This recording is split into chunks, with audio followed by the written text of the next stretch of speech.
This deep dive is provided by Thomas Allgaier and Freenis, based on the most relevant LinkedIn posts about field marketing in calendar weeks 46 and 47. Freenis is a B2B market research company helping enterprise field marketing teams with precise target list research and database-driven segmentation, as well as event attendee acquisition. Okay, so let's unpack this. Our sources this week, they really show that field marketing has definitively hit an inflection point. It really has. The industry is pivoting hard, moving away from sheer volume, that old bums and seats mentality, and toward deliberate depth. Absolutely. The whole conversation we're seeing across LinkedIn isn't about how many people showed up anymore. It's all about the quality of the investment. And the repeatability, right. Exactly. Right. Making it a reliable growth engine. So today, we're synthesizing the top trends we've seen, everything from budget recalibration to the new roles of AI, and maybe most importantly, execution discipline. That structural shift feels like the core theme.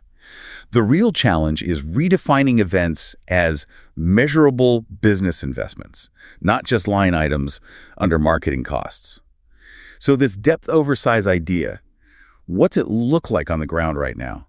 Well, it means fundamentally abandoning that broad audience reach for deliberate, peer-led micro-communities. Oh, yeah? The sources show a clear lean towards smaller, more intimate formats. Think executive dinners, focused roundtables, things designed specifically to drive high-quality interactions. Which makes sense.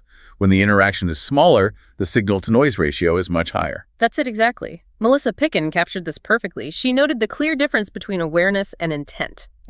Expos, she said, are great for sparking that initial awareness, but it's the focused dinners that actually convert intent. You get straight to the real business challenges. And that conversion difference is everything when you're chasing measurable pipeline. And Stephanie Christensen confirmed this. She pointed out that 2026 strategies aren't just about iterating, they're about going deeper. Deeper, not bigger. Right, focusing on those small group moments.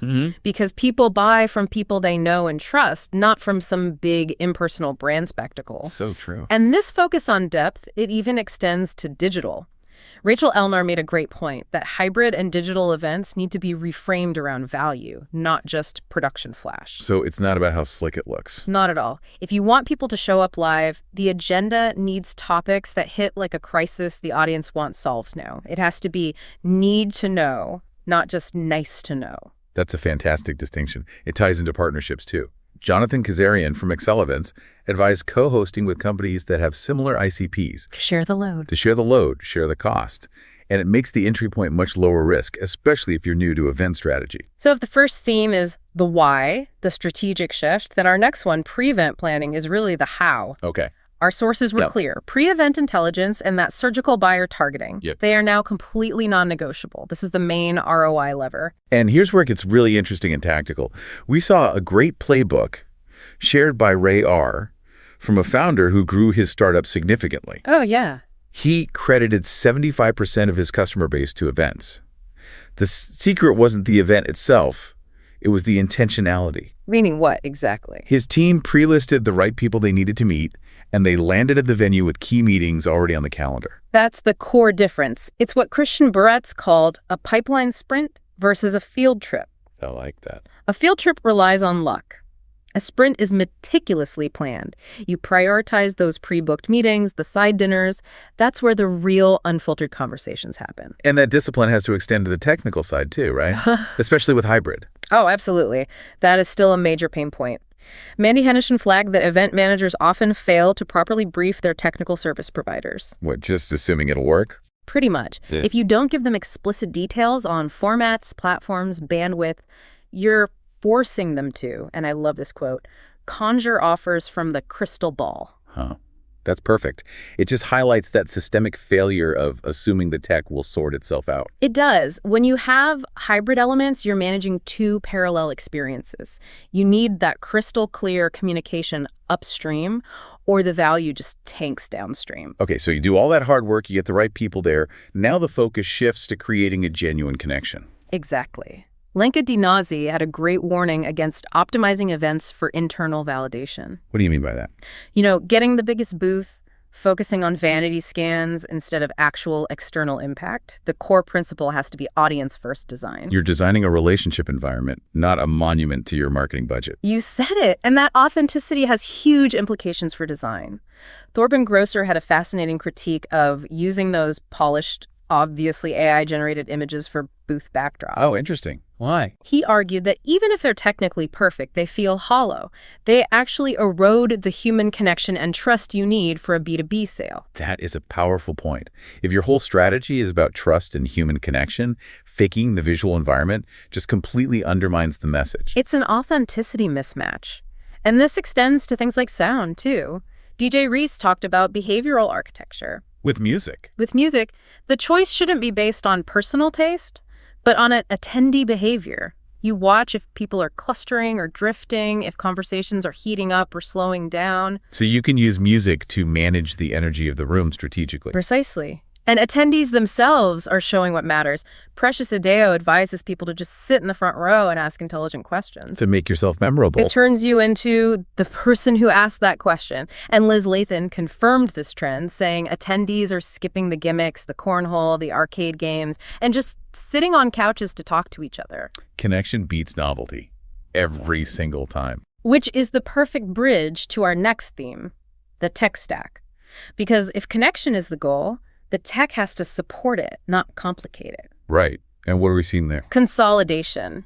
Overwhelmingly. Hussein Fakhruddin and Jason Bruce both highlighted this massive planner fatigue from using fragmented, duct-taped solutions. I can only imagine. Trying to piece together 5 different systems. Yeah. The data integrity must be a nightmare. It is, and this is forcing a procurement mindset shift, which Dalia El-Ghazar analyzed. She says marketers have to move past level 2 thinking. Which is what? Level 2 is basically, here are some popular options, which one should we get? Okay, so what's level 5? Level 5 is strategic architecture. It's a full audit of your needs, your systems, your long-term pipeline goals. It results in a validated vendor and a real implementation plan. So you stop buying features and start investing in strategic infrastructure. Exactly. And AI is central to this new architecture, but its role is, well, it's evolving. Michael Balyazny observed that AI is becoming an embedded feature, not a standalone gimmick. That the bubble is deflating. In a way, yeah. Ken Madden noted it's finally enabling personalization at scale, something that's been just out of reach for years. Do you have a good example of that? Yeah. Like a human-centered AI application? A great one. Michael Hoffman introduced a tool called Face Forward. It uses short, AI-powered video intros. For what purpose? To help attendees recognize who they want to meet before they arrive. For introverts or first-timers, it makes connections feel natural and pre-vetted, not awkward and random. That's excellent. Using tech to solve a fundamentally human problem. Yeah. But none of this matters without the final piece, right?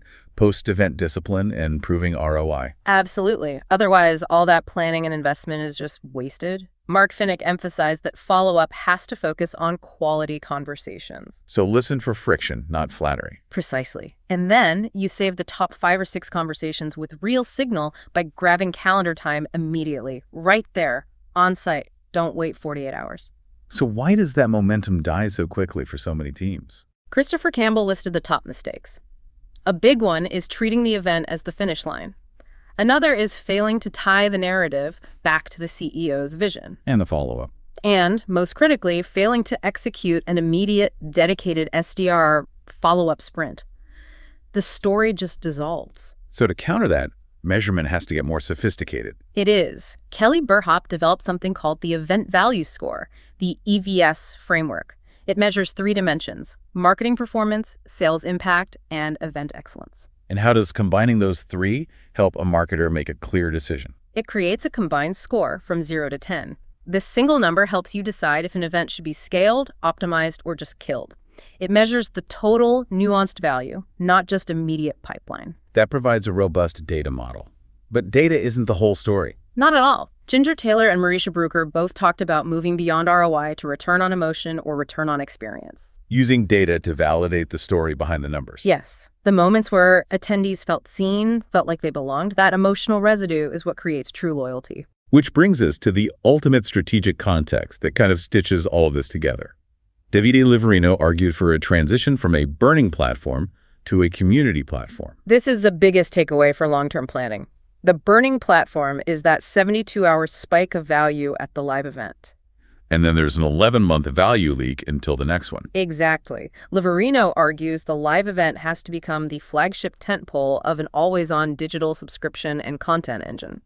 That creates a sustainable, recurring revenue community. That shift from a one-time transaction to an indispensable ecosystem.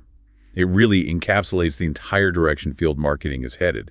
It's no longer about just putting on a show. It's about building an indispensable community where buyers live and trust is earned continuously. So if we connect this to the bigger picture for everyone listening and thinking about 2026. The ultimate question for you isn't just what was the ROI of this year's event. It's how much closer did this event bring us to building an entirely defensible, recurring revenue community for next year?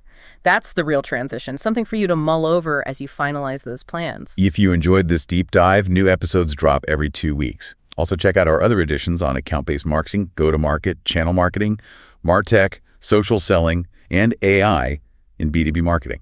Thanks for diving deep with us. Until next time.